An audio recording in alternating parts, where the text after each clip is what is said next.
By September 1066, the English throne sat at the center of a violent geopolitical storm following the death of Edward the Confessor.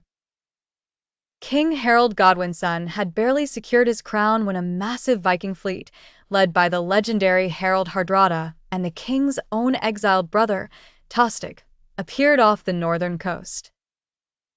After crushing local resistance at Fulford Gate, the invaders occupied York, demanding hostages and supplies.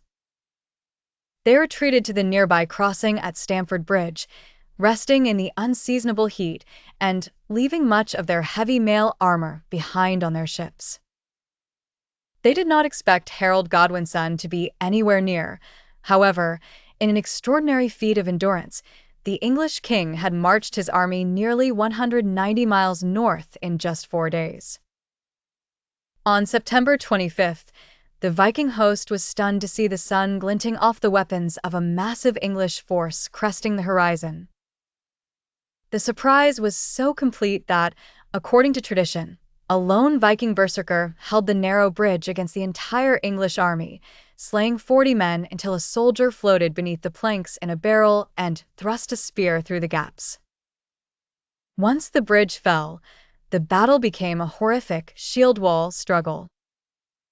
Despite their lack of armor, the Northmen fought with desperate ferocity, but the arrival of English reinforcements and the death of Hardrada, pierced through the throat by an arrow, broke their spirit.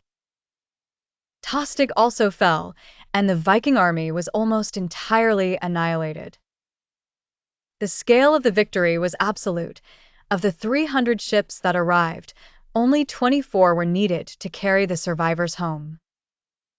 Yet, this triumph was a Pyrrhic one. While Stamford Bridge marked the end of the Viking Age in England, Harold's exhausted and depleted army immediately had to march south to face William of Normandy. The blood spilled at Stamford Bridge directly paved the way for the English defeat at Hastings just weeks later, forever altering the course of Western history.